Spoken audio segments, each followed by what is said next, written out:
Alright, I'm back for part two, and I gotta say, I am not really sure if Dolores has a gift or not from the miracle or casita or wherever the gifts come from.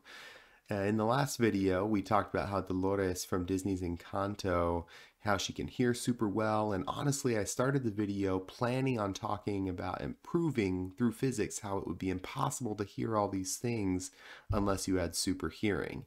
But as we started looking into it, it just kind of starts to break down. So last time we talked about how she could hear a chorus from a mile away from the main character Mirabel singing with a band from a long distance. Well, after looking at some physics and doing a bunch of math, we decided that at a mile away, that sound would be totally audible to somebody with normal hearing. And we did give some disclaimers. We didn't really get into the density or the temperature of the air, noise contamination, and there's a bunch of other factors that can influence it. So don't be a hater. I know we're doing some more basic approximations of all this stuff. So for round two, we're going to analyze the sound of a pin drop. And I get it. When she says in the song, my cousin Dolores can hear a pin drop, it's just an expression to say that she's got incredibly good hearing.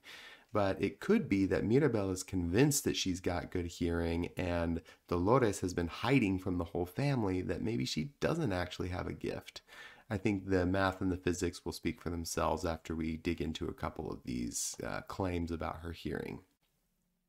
So let's take it literally for a second, and there are two primary factors to the acoustics of a pin dropping that might give us a clue about how awesome her hearing is, or if she doesn't actually have super hearing. The first one is the type and the force of the pin being dropped, and then the second thing we need to look at are the properties of the surface that the pin is being dropped on. I think it's safe to assume in this case that we're talking about a small metal pin, and we'll use a low damping surface to evaluate the sound of a pin dropping onto it. So you've got this pin, and from some height you drop it onto a table and it makes a sound. The amplitude of the sound depends on the force of the sound source, and I gotta say I just love saying that. It depends on the force of the source. Anyway. A force is equal to a measurement of mass times an acceleration.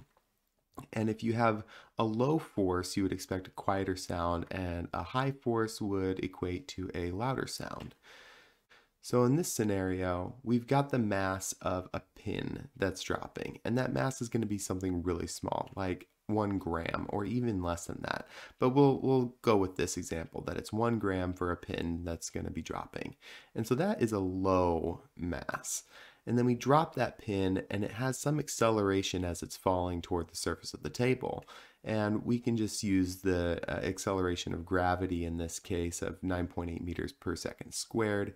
And that is also a relatively low acceleration compared to, say, throwing the pin instead of just dropping it. So really what we're looking at here is a force of about 0.001 kilograms times 9.8 meters per second squared, which gives us a measurement of 0.0098 newtons, which is a measurement of force. And if you spread that force over 1 square meter, you can approximate the sound level of a pin dropping at 53.8 dBSPL. So we're looking at approximately 54 dBSPL as the sound of a pin dropping, and that's at the point where it hits the surface. There's another YouTube video that I'll link down below from some friends at a university, and they actually measured the sound of a pin drop several different times, so you can go check out that video.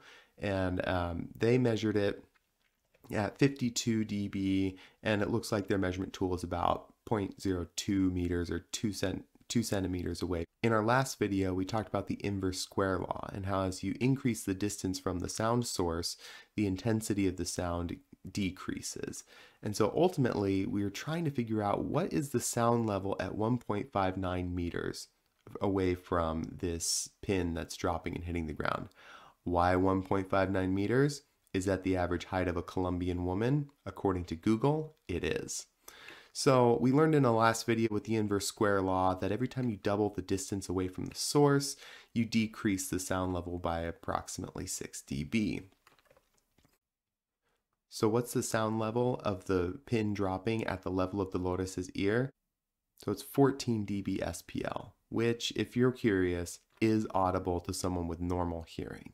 14 dB SPL is for sure a very quiet sound, but it's not something that you would require supersonic hearing to be able to hear. Stay tuned for part 3. I started out trying to prove Dolores had this really cool hearing gift, and now this is turning into some crazy conspiracy theory that maybe she's been hiding that she doesn't have a gift from her whole family the whole time.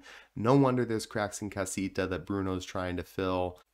Tell me what you guys think. Is her hearing magically enhanced, or is she just hiding that she also did not receive a gift? We're going to dive into more of the claims about Dolores' hearing in different parts of the movie, and we'll take a look at some of the physics behind those other claims, and we're going to get down to the bottom of this. We got to figure it out. Does Dolores have a gift or not? So stay tuned for part 3. I'll drop that down as soon as I've got it all figured out.